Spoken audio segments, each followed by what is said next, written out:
Herkese selamlar arkadaşlarım. Hepiniz YouTube kanalıma ve yeni videoma hoş geldiniz. Sabah böyle sessiz bir giriş yaptım. Şimdi de birazcık hazırlanayım dedim. Böyle çok bir şey sürmeyeceğim de biraz daha iyi gözükmek adına dışarı çıkacağım. Pet shop'a falan gitmem lazım. Mamalarımız bitti. Onları alacağım, yenileyeceğim falan derken böyle bir dışarı çıkacağım. Dedim ki çıkmadan önce şöyle kendime birazcık çeki düzen vereyim istedim. Bir de sanki aylar sonra kargodan bir şey gelmiş gibi hissediyorum arkadaşlar. En son tatile gitmeden önce bir alışveriş yapmıştım. Sonra bir daha hiç internet üzerinden bir şey almadım. Gerçekten hatırlamıyorum yani almadım diye hatırlıyorum. Bu Kiperi'nin mutlaka görmüşsünüzdür bu arada. Kolajeni var. Yani herkes paylaşıyor. Bütün influencerlar, bütün youtuberlar herkes paylaşıyor. Kolajenden aldım. Bu neymiş? Hijyenik mendil diyor. Bunu daha yeni gördüm. Vallahi kutuyu atacaktım. Kutunun içindeymiş, fark etmedim. Şöyle ıslak suyu var içinde. Bastırdığınız zaman muhtemelen bez de ıslanıyor. Herhalde böyle çantaya atmalık gibi düşündüm. Şöyle çok da güzel bir çantada gelmiş. Yani kargosuna bayıldım gerçekten. Normalde ben biliyorsunuz ki Home Bitkisel'in kolajenini almıştım. Zaten kullanıyorum. Görüyorsunuz yarısı bitti neredeyse. 12 tane kalmış. 20 tane vardı. 20 tane vardı. Bazen unutuyorum arkadaşlar. Bugün içeceğim. Şimdi oraya hemen bir tane ayırdım. Dışarıda olduğumuz günlerde falan hep kaldı maalesef ki. Normalde kullanıyorum günlük olarak. Bu kolajeni çok övüyorlar. Gerçekten çok övüyorlar. Merak ediyordum. Tadı da yokmuş diyorlar. Böyle kahve falan da koyuyorlar. Ama önce Home Bitkisel'inkiler bitsin, daha sonra buna başlayacağım. Fiyatı da aşırı iyi fiyata düşmüştü. Beni Instagram'dan takip etmiyorsanız edin arkadaşlar. Orada bu kullandığım şeylerin fiyatlarını, indirimlerini falan buldukça paylaşıyorum. Çok güzel indirimlere geliyor. Şu benim makyajlarımı koydum. Bu çekmece var ya arkadaşlar. Oyuncak çekmecesi olarak falan da kullanılıyor hani. O geçen günlerde neredeyse benim aldığım fiyata düşmüştü. 500 küsür liraya düşmüştü. Ben yani 590'a falan düşmüştü. Ben de 500 aldım ve 1-1,5 sene önce aldım. Yani o fiyata düşmüştü. İnanılmaz iyi fiyat bu arada. Çünkü 1,5 sene önceki fiyatla şu anki fiyatlar maalesef ki aynı değil. O yüzden hemen hani oradan görüp alanlar oldu. Ben de mutlu oluyorum bu şekilde. Çünkü niye değerinden fazla bir şeye para verelim diye düşünüyorum. Burada 700 küsür liralardaydı. Şu an tam olarak fiyatını hatırlamıyorum ama 570'e düşüyordu. Gerçekten çok iyi fiyat bu arada. 655 liraya düşüyordu. Kendi indirimi vardı. Bir de 75 kodla birlikte 570 liraya düştü. Yani gerçekten çok iyi fiyata düşmüştü. Bundan sonra eğer kullanırsam ve memnun kalırsam indirim oldukça stoklayacağım. Gerçekten çok memnun herkes. Ben bu çok uzun zamandır hatta Büşra Pektaş'ta da görüyorum. O da her gün kullanıyor. Bunu kesinlikle alın diyor. Bakalım aldık. İnşallah memnun kalırım diye düşünüyorum. Bu arada Home'un kolajeninin tadı güzel. Yani limonata gibi böyle tadı. Portakallı bir şey.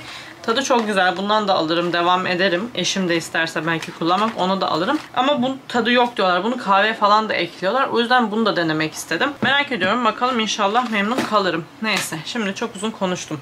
Hemen hızlıca bir yüzüme bir şeyler süreceğim arkadaşlar. Siz de bu sırada izleyin. Daha sonrasında da üstümü değiştireceğim ve çıkacağım. Şunlar su bu arada arkadaşlar. Şöyle yüzüme, kollarıma, omuzlarıma falan su vuruyorum. Aşırı sıcak gerçekten. Durulmuyor kesinlikle. Birazcık daha saçımı toplayayım. Ama zaten saçımı toplayacağım yani. Bu sıcakta hiç salık gezemem. Gece yatarken falan da duşa da giriyorum arkadaşlar. Girmediğim sürelerde yüzüme, bedenime, boynumdan aşağı, kollarımdan aşağı falan soğuk su akıtıyorum ki serinleyeyim biraz diye. Çünkü aşırı sıcak. Gece uyuyamadım. Bir yattım, burası sauna gibiydi. Yani şu pervane var da hiçbir işe yaramıyor maalesef. Hakan'a da ikna edemiyorum. Onun işe yaradığını söylüyor. Ben klima almak istiyorum çünkü gerçekten klimasız asla durulmuyor artık şehirlerde. Evet, bence iyi ya. Saçım güzel. Çok da şey yapmaya gerek yok. Şimdi ben hızlıca hazırlanıyorum.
Evet, hazırım arkadaşlarım, bu şekilde.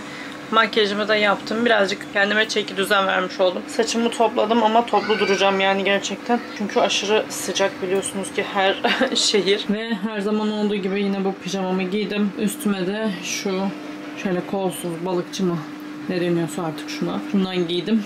Çok sıcak gerçekten. Beyaz crop giyecektim ama neyse dedim, öyle kolsuz bir şey giyeyim. Şimdi çıkacağım. Dışarıda işlerim var. Onları halledeceğim. Ve sonrasında alacaklarım var. Onları alacağım. Akşama dünden kalan hünkâr beğendiğimiz var. Köftemizi yapacağım. Yanına da belki Hakan'a isterse makarna yaparım diye düşündüm. Ben de yanına bir şey istemiyorum zaten. Bu şekilde akşamı da kapatacağım. Sabah bu arada süpürge yaptım arkadaşlar. Videoyu falan kapattım. Yani biliyorsunuz zaten biraz çekim yapmıştım. Bir giriş yapmıştım videoya. Sonrasında tüm evi bir güzel süpürdüm. Çünkü günlük süpürge istiyor zaten. Camlar mamlar her yer açık olduğu için. Burada tozları aldım. Yatak odasında aşırı tozlanıyor. Çamaşırları çıkarmıştım biliyorsunuz ki, onları katladım. Hatta çarşaf falan da yıkandı, kurutmadan çıktı. Hemen kırışmadan, gerçekten de güzel çıkıyor. Kırışmadan dedim ki onu da örteyim. Üstünü örttüm tekrardan. Zaten yorgan falan kullanılmıyor da böyle çarşaf örtüsünü örtü olarak kullanıyoruz. Neyse, çok uzatmıyorum. Ben şimdi çıkıyorum. Çekeceğim bir şey olursa çekerim, zaten telefon yanımda. Ama sanmıyorum, yani sadece Pet Shop'a gideceğim. A101'e, BİM'e giderim. Onlar da zaten klasik şeyler. Aktüel günü de geçti. Yarın tekrardan cuma. Böyle yani arkadaşlarım. Ben şimdi gidiyorum. Hello arkadaşlarım. Saatlerimiz şu anda kaç oldu biliyor musunuz? 5.30'a gidiyor. Saçlarımı boyadım. Bakın. Beyazlarımı kapadım. Saçlarımın bu halini, yani şu an ilk günkü boyanmış haline hayranım. Çok seviyorum. Çünkü şuralar falan da yani böyle deri de boyanıyor ya biraz. Oralarda ve saçlar varmış gibi duruyor. Çok hoşuma gidiyor bu. Aslında saçlarımın sarı halini çok seviyorum yani ve boyatmak istiyorum. Kesinlikle yani ben bence sarı insanıyım. Ombreli saçıma bayılıyorum. Şu altları çok az kaldı yani şimdi biraz kesmek istiyorum. Hatta biraz dedim bayağı bir kesmek istiyorum. Sarılar tamamen gidecek. Üzülüyorum tabii bu konu hakkında da ama yapacak bir şey yok. Saçlarım çok dökülüyor gerçekten. İnanılmaz yani, şu anda dökülüyor. Bir duş alıyorum zaten, duştan sonra yani tutam dökülüyor. Ben hayatımda önceki dökülmeler gerçekten dökülme değilmiş arkadaşlar. Yani bu seneye kadar, şu zamana kadar ben dökülme görmemişim maalesef ki. Yani maalesef ki dediğim, iyi ki görmemişim de. Şu anda da dökülmesini istemiyorum. Hastaneye de gideceğim. Devlette maalesef randevu bulamıyorum. Devlet hastaneleri, burası İstanbul zaten hep dolu oluyor. Özelde de daha önce gittim. Yani doktorun verdiği ilaç hiçbir işe yaramadı. O yüzden başka bir doktora gitmek istiyorum. Aslında yine aynı doktor değil. Aslında o doktordan çok memnunuz bu arada. Çünkü Hakan'ın saç kırını var biliyorsunuz ki. Verdiği ilaç bir haftada, 2 haftada falan Hakan'ın saçlarını çıkarmaya başlamıştı. Yani bu kadar hızlı sonuç veren ve gerçekten hani bu nokta atışı yapan tek doktordu. Biz Hakan için de çok doktora gittik. O yüzden yani buna çok güveniyordum ama maalesef ki benim saçlarımda işe yaramadı verdiği ilaç. Belki benden kaynaklıdır, bilmiyorum. O zaman testler de yaptırmıştım, kan testi falan. Herhangi bir sorun, sıkıntı da çıkmamıştı. Yani neden dökülüyor anlamsız yani, anlamıyorum gerçekten. Saçlarımın bakımlarını, her şeyini yapıyorum. Biliyorsunuz zaten saçlarım değerlidir yani. Hani yüzüme mesela, cildime unuturum serum sürmeyi ama saçımı unutmam yani, o derecede. Ama bir türlü saçlarımın dökülmesini azaltamadım. Nedenini de asla bilmiyorum. Saçlarımın köklerine de bir şey sürmüyorum. Yani anlamsız. Anlayamadım arkadaşlar. Neyse, şimdi kolajenimi yapacağım. Bu böyle limonata gibi oluyor arkadaşlarım. Şöyle bardağım da var. Bardağıma koyuyorum. Bir de buraya ya susebili ya da, yani susebili dedim, arıtma için, su arıtma için bir şeyler almam lazım. Ya Brita sürahi var ya, ondan alacağım. Ya da arıtmalık bir şeyler alacağım ama arkadaşlar. Çünkü ben de böyle bizim her yerde evde şişeler var. Çok sıkıldım bu durumdan da. Her yerde şişe görmek istemiyorum. Şöyle içine 1-2 tane de buz atacağım, soğuk olsun. Aslında tadı çok güzel bu arada. Limonata gibi içiyorum. Kafamı vurdum ya. Diyorum, kafam acıdı. Öyle yani. Düzleştirici, maşa hiçbir şey yapmıyorum. Saçlarıma kötü gelebilecek herhangi bir şeyden kaçınıyorum. Ona rağmen saçlarım çok dökülüyor. Neyse, inşallah çözüm bulacağız ona da arkadaşlar. Yapacak bir şey yok. Evet, buzumu da attım.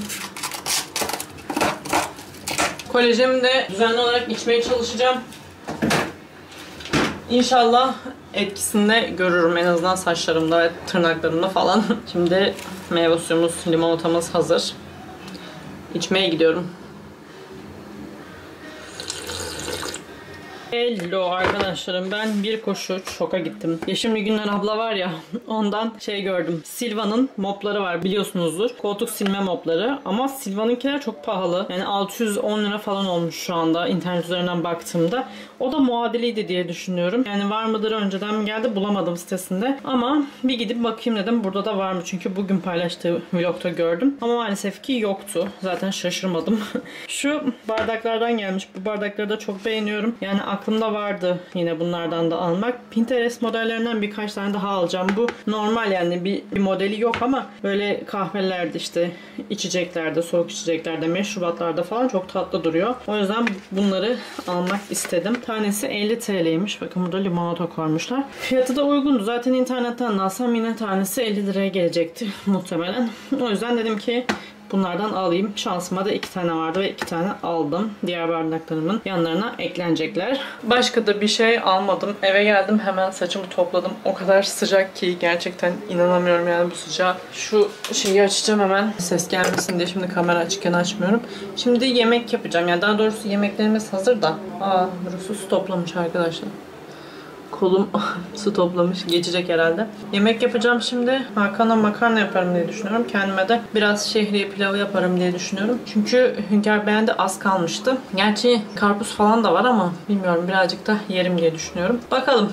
Onu yapacağım. Bir de dün müydü? Dün ne oldu biliyor musunuz arkadaşlar? Bizim şu banyonun aydınlatma kısmı var ya. Bir tane aydınlatma kısmı dediğim havalandırma kısmı. Orada 2 gündür böyle kuş sesi duyuyoruz biz. Yani kanat çırpma sesi falan duyuyoruz. Ben ilk dedim ki herhalde bacanın üstünden falan geçiyor işte kuş. Havalandırma bacasının buraya düşmüş olamaz herhalde diye düşündüm. Çünkü kuş kanat çırpıyor. Yani yukarı doğru da çıkar herhalde diye düşündüm. Ondan sonra neyse ilk gün bir şey yaptım. Böyle bir de kanat çırpıyor ve bir daha o gün içerisinde işte ben tuvalete girdiğimde bir kere mesela duydum sesi. Bir daha da duymadım. Sonra ondan bir gün değil, sonraki gün tekrardan girdiğimde yine aynı sesi duydum. Hakan'a söyledim. Hakan da aynı sesi duymuş. Dedi ki gel dedi yukarıdan bakalım. Şimdi benim duvarlarım boyalı olduğu için benim havalandırmayı çıkarmam gerek. Yani havalandırmayı çıkarsam eğer boya sökülecek. O yüzden annemin havalandırmasını çıkartıp oradan baktık aşağı. Gerçekten de kuş düşmüş. Güvercin dedi Hakan. İlk başta bir çıkarmayı denedik. Yani oraya nasıl ulaşacağız falan filan diye düşündük. Allah'tan geniş bir alan. Yani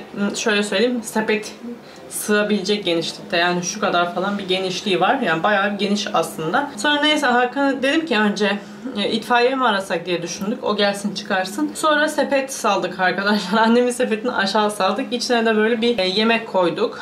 Birazcık buğday ıslatıp, buğday değil, bulgur ıslatıp koyduk. Bir de ekmek ıslattık koyduk. Bir de su koyduk içerisine. Hakan'a dedim ki onu salalım. O birazcık böyle oynattı hani içine girsin falan diye. Ondan sonra ilk girmedi. Sonra kenarda duruyordu. Hakan dedi ki öldü galiba dedi. Çünkü hani bir de 3 gündür falan orada şey diye düşündüm ben. Güçsüz düşmüştür herhalde diye düşündük. Ama hiç kıpırdamıyor dedi. Ben de bekledim ışıkla böyle aydınlatmada, yani havalandırmada bekliyorum arkadaşlar kıpırdayacak mı diye. Kıpırdadı. Hakan dedim ki gel ölmemiş dedim, kıpırdıyor.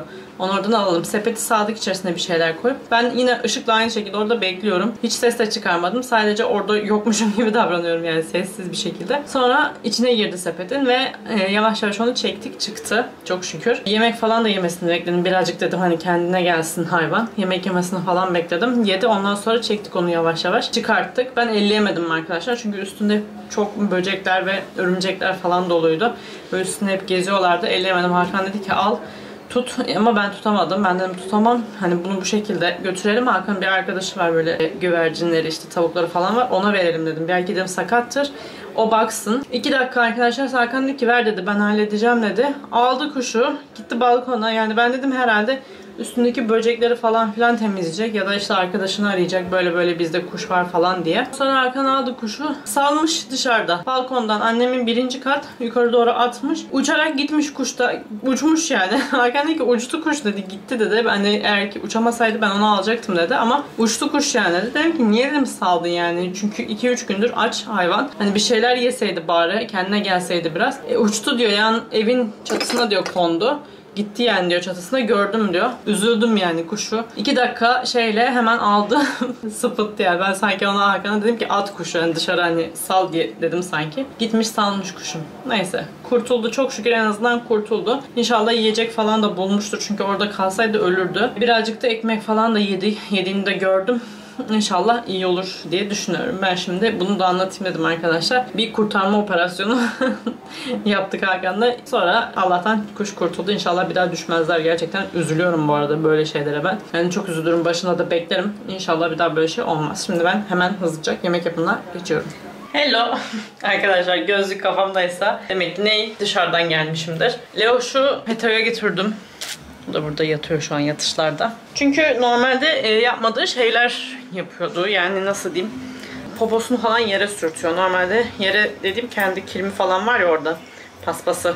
Kum dökme paspası. Ona sürtüyor poposunu. Ben de zaten 2 tane paspas var. Onları her gün yıkıyordum. Temizliyordum. Hani ama normalde bunu yapmadığı için şaşırdım. Niye yapıyor acaba diye. Biz tatilden geldiğimizde fark ettim ben. Yani 1 ay falan oldu. Yani normalde yapmadığı şeyi yaptığı için dedim ki Allah Allah neden acaba böyle yapıyor? Öncesinde şöyle yapayım. Daha öncelerinde bazen kedilerin tepkileri olabiliyormuş arkadaşlar. Şimdi biz tatile falan gittik, onu bıraktık ya. Burada kuzenlerim falan baktı. Acaba dedim öyle bir şey mi? Sonra internette araştırdım. Birkaç kere daha yaptığını gördüm. Enfeksiyon olabiliyormuş idrar yollarında. Ben de yani böyle bir şey düşünmemiştim. Hastalık var bir şey olduğunu düşünmemiştim açıkçası. Hemen Hakan'a dedim ki yani bu böyle poposunu falan yere sürtüyor. Bu enfeksiyon olabiliyormuş. Hatta kakasında böyle kan gibi bir şey görmüştüm. Kırmızı bir şey vardı yani. Veterinere götürdük sonra hemen onu o gün. Bir böyle koku bırakma sıvısı mı artık böyle bir sıvı varmış, birikiyormuş. O sıvı biriktiği zaman bu enfeksiyona yol açabiliyormuş. Onu o zaman boşalttılar. Yani dediler ki şu anlık bir sıkıntı gözükmüyor çünkü hani normal günlük hareketliliğinde falan da çok şükür hamdolsun herhangi bir sorun, sıkıntı yok. Yemesinde içmesinde falan bir sıkıntı yok. Onlarda bir sıkıntı yok. Yani şu anda hani bir şey gözükmüyor. Herhangi bir şey varmış gibi gözükmüyor. Sadece bu işlemi yaptık. Eğer ki geçmezse tekrardan bir 3-5 gün bakın dediler. Sonra geçmezse tekrardan getirin dediler. Ama geçmedi. Yani yine aynı şekilde yapmaya devam ediyordu. Şimdi de poposunu temizlediler. Yani böyle bir antiseptik falan var dedi. Yani şu an gerek yok. Antibiyotiğe direkt başlamayalım. Bir antiseptik var. Onunla bir temizledi. Ondan sonra bana verdi eve de. 3 gün boyunca onu yapacağız. İnşallah rahatlatacak dedi. Yani ben de böyle başka bir veteriner baktı aynı yerde. Bu başka bir veteriner. Dedim yani çok bir sorun görmedim ben de açıkçası. Muhtemelen bunlar rahatlar dedi. İnşallah o şekilde de olur, rahatlar. Şimdi bakalım. İyi gelir inşallah. Yani bugün biraz önce veterinerdeydik. Çok hızlı geçti bu arada. Götürsem mi götürmesem mi diye günlerdir düşünüyordum. Çünkü veterinerde aşırı stres yapıyor. Titremeye falan başlıyor. Hiç kutusundan çıkmıyor. Normalde asla kutuda durmuyor. Bak kapıyı gördü mesela bizim evin daha dış kapısını. Sokaktan içeri girerkenki kapıyı hemen kıpırdanmaya başlıyor. Çıkmak istiyor kutudan. Ama veterinerdeyken öyle bir strese giriyor ki asla kutudan çıkmıyor. Oraya siniyor böyle. Veteriner onu dokunduğunda yanmaya başlıyor. O yüzden aslında çok da sevmiyorum onu veterinere götürmeyi. Çünkü strese giriyor hayvancık. Üzülüyorum öyle olduğunda da. Ama yapacak bir şey yok yani onun sağlığı için yaptım tabii ki de. Bakalım inşallah bir sorun sıkıntı olmadan hallolur geçer diye ümit ediyorum. Üstüm giyinikken bir bankamatiğe gitmem lazım. Gideyim geleyim. Bir de sütüm yoktu. Süt alayım geleyim hem bu sırada gitmişken. Sonra da zaten saatlerimiz 6 oldu. Kahvaltılık hazırlayacağız bugün. Hakan dün dedi bana tost yaparsın yarın dedi. O şekilde evimde toplu arkadaşlar bu arada. Bugün de hiç video açmadım. Sabah edit yaptım ama bilgisayarımın dolmuş hafızası 1 saat falan onu temizlemekle uğraştım. Hakan da gelsin şimdi böyle oyun şeyleri var. Onları da diyeceğim silerim bunları. Çünkü maalesef ki yer kalmamış bilgisayarda. Ve videolarım editlenmiyor. Yani edit programı tamamen dondu. Yanıt vermiyor falan. Kapatmak zorunda kaldım bilgisayarı. Tekrar başlattım. O şekilde tekrar kendine geldim. Böyle yani. Bugün de bir güncelleme yapayım dedim. Şimdi gideyim bankamatikteki işimi halledeyim. Ondan sonrasında da eve geleyim. Bir şeyler hazırlamaya başlayayım. Hello. Ben gene ne yapıyorum biliyor musunuz arkadaşlar? Şöyle kapatayım bakın. Şu aralarda hatta bunları da başka yere koyayım. Şimdi göstermek için kaldırdım da. Şunları arkadaşlar değiştirdim. Zaten daha önce sizinle birlikte yaptığım için tekrardan hani kamerayı da açmadım açıkçası. Şu kısımlarda şu gördüğünüz işte şerit bu ve bu. Böyle olmuştu arkadaşlar. En çok bu olmuştu. Çünkü en çok brosu geldiği için böyle bayağı 3 yerinde. Aynı bu ayna gibi. Böyle kalkmalar mı artık soyulma mı ne deniyorsa ona öyle olmuştu. Ben de onları bayağı uzun zamandır geçiştiriyordum. Neyse yaparım ama hep işlerim olduğu için çok üstünde durmadım açıkçası. Ama arkadaşlar gözüme batıyordu. Bugün de işim yok. Edit yaptım. Bilgisayarda işlerim vardı. Editimi yaptım. O da bitmek üzere. O yüzden dedim ki hemen değiştireyim. Hızlı bir giriş yaptım. Yani direkt aldım elime. Şöyle elimde zaten 3 tane kalmıştı. Bunları da bittiğinde tekrar sipariş vereceğim arkadaşlar. Çünkü su değdikçe gördüğünüz üzere oluyor. oluyor. Bozuluyor yani. Aynı işte şuradaki gibi oluyor. Ama bayağı büyüktü. Bakın kağıt çöpüne atmıştım. Onları da çıkarttım. Bakın bu en büyüğü arkadaşlar. Yani o altta işte büyük kısımdaki gösterdiğim hem burası hem burası hem burası. Bayağı kötü duruyordu. Şöyle küçük küçük de vardı zaten. Altlarda da böyle işte soyulma mı deniyor artık, buna ne deniyorsa, plexi bozulmaya başlamıştı. Burada da var. Bunda çok yok ama şu ikisi yapmışken dedim ki onları da değiştireyim. Bunda da var. Gördüğünüz gibi zaten. Böyle hepsinde vardı. O yüzden gözüme batıyordu. Değiştiriyorum şimdi onları. Zaten daha önce sizinle yaptığım için yine sizinle yapmak istemedim. Bir de arkadaşlar pazardan mısır almıştık. Şöyle süt mısır yaptım. Biraz önce ara öğün niyetine bir tane süt mısır yedim. Bugün hiç ara öğün yapmadım. Saatlerimize 4 olmuş. Süt mısırı çok seviyorum. Çok da güzel olmuş yine. Zaten senelerdir aynı tarifle yapıyorum ben. Hatta videolarımın birini unutmuşum tarifi. Açayım izleyeyim dedim de hiç hangi videoda Allah bilir. O yüzden açıp izlemedim. Yine internetten bulduğum tariften, daha önce izlediğim tariften yaptım. Böyle mısırım da hazır oldu. Şimdi arkadaşlar bir de şöyle bir durum var. Eğileyim. Bir dakika. Hello, ben de buradayım. Şimdi dedim ki şu kısımları da değiştirmek istiyorum. Hazır değiştirmeye başlamışken. Bir dakika şunları indireyim diye. Burada görüntüyü de bozuyorlar. Gördüğünüz gibi bunda ve bunda da aynı şekilde soyulmalar var. Hani bunlar çok büyük değil ama yine de değiştirmişken bunları da değiştirdim. Zaten elimde var dedim. Burasını kestim. Şöyle bunda da vardı yine. Böyle.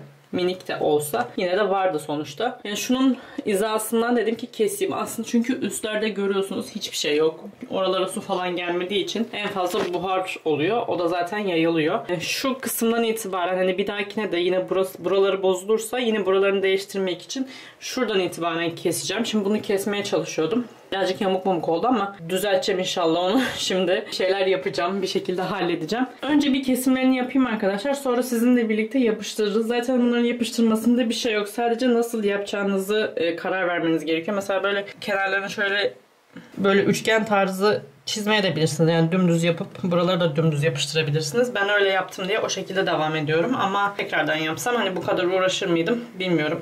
Yani o düz şeklinde yapıp bir deneyebilirdim. Benim gözüme böyle daha güzel geldiği için böyle yaptım. Şimdi ben bunları halletmeye bir çalışayım. Bunların boyutlarını da yine keseyim. Yapıştırırken sizlerle birlikte yapıştıralım. Ve artık bu videoyu da burada kapatalım istiyorum. Şimdi şunları halledip geliyorum.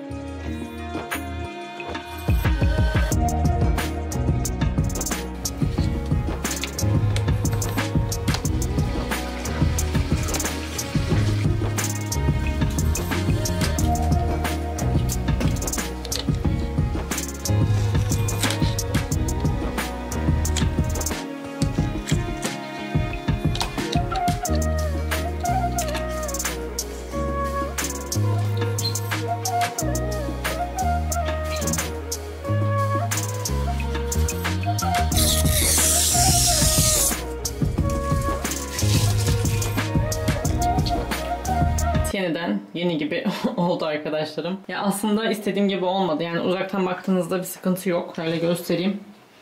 Ama yakından baktığınızda mesela şurada bir çizik var. Onu ben yanlışlıkla çizdim. Boyu orası olarak ayarladığımı düşündüm. Şöyle yandan baktığımızda şurada bir potluk var. Çünkü biraz yani kesildikten sonra milim milim kesilmiyor maalesef ki. Böyle bombeli oldu orası da. Daha sonra mesela şuradan da yakından baktığımızda böyle İşte birazcık bir tık böyle ara var. Yani mükemmel olmuyor. Zaten hani sonradan yaptığımızda milim milim birebir aynısını yapmam imkansız. Ama tekrar yaparsam yani arkadaşlar benim amacım şu anda böyle temiz bir görüntü elde etmekti. Zaten elimde hani tekrardan yapmaya kalksam o kadar plexi yok şu anda. Aldığım zaman nasıl yapacağım biliyor musunuz? Böyle uçlarını üçgen kesmeyeceğim. Çünkü bu gerçekten çok zor oluyor. Dümdüz bir şekilde yapıştıracağım. Bir de şu iç kısımlarda var ya, şunları normalde bir tanesini ben tamamen şöyle koymuştum. Üstlerde hani eklemeleri yapayım diye düşünmüştüm ama bu yanlışmış arkadaşlar. Aşağısı sudan ötürü bozulduğu için aşağısını değiştirmem gerekiyor. Yani eğer yukarıdakilerini aşağı yapmış olsaydım şu an bu kadar zorlanmayacaktım. Direkt kesip yapıştırabilecektim. Ama o yukarıda kaldı. Yani buraya böyle bütün bir tane alacağım. Tekrardan Sipariş vereceğim hatta biraz sonra. 2-3 tane, hatta 5 satılıyor galiba. 5 tane 10 tane falan alacağım. Yedekte de dursun. Bir tanesi böyle şuradan başlayarak full aşağı kadar yapacağım. Şu kadar bir boşluk kalacak muhtemelen. O ek parçayı da aşağı yapacağım bu sefer ki zaten ancak o kadarında falan da bozulan yer. O şekilde orayı da değerlendireceğim. Şimdilik böyle dursun. Dediğim gibi temiz bir görüntü olsun diye yapmak istedim ben. Ve bu bile, yani bu yenileme bile beni neredeyse 1-2 saat oyaladı diyebilirim. Bakın köşelerde falan da aralıklar kalıyor, açıklıklar kalıyor. Yani çok güzel kesilmiyor, kırılıyor, bir şeyler oluyor. O yüzden çok zor ve sıkıntılı bu çapraz olarak, yani böyle bu şekilde üçgen gibi kesmek. Bu plexiyi çok zor. Normal köpük möpük bir şey olsa o daha kolay olur ama maalesef bu böyle bir sıkıntı yaratıyor. Bir de öyle denerim arkadaşlar. Yani dediğim gibi şu uzunları tamamen yukarıdan başlatarak denerim. Aşağıda olanlar değiştirilecek konumda olur. Zaten ben bunu şu anda 1 yıldır mı ne kullanıyorum. Yani tam olarak bilmiyorum. Yine videolarımdan bakarım. 1 yılda geçmiş de olabilir biraz. 1 yılda bozuldu diyebilirim. Bir dahaki yenilenmemde işte bozulsun yine tekrar. Şu anda bu şekilde kullanırım yani. Muhtemelen daha ellemem. Çok az bir şey kaldı elimde de zaten. Şunun böyle sinirimi bozuyor. Havada olması. Yani bir tane bile etmez.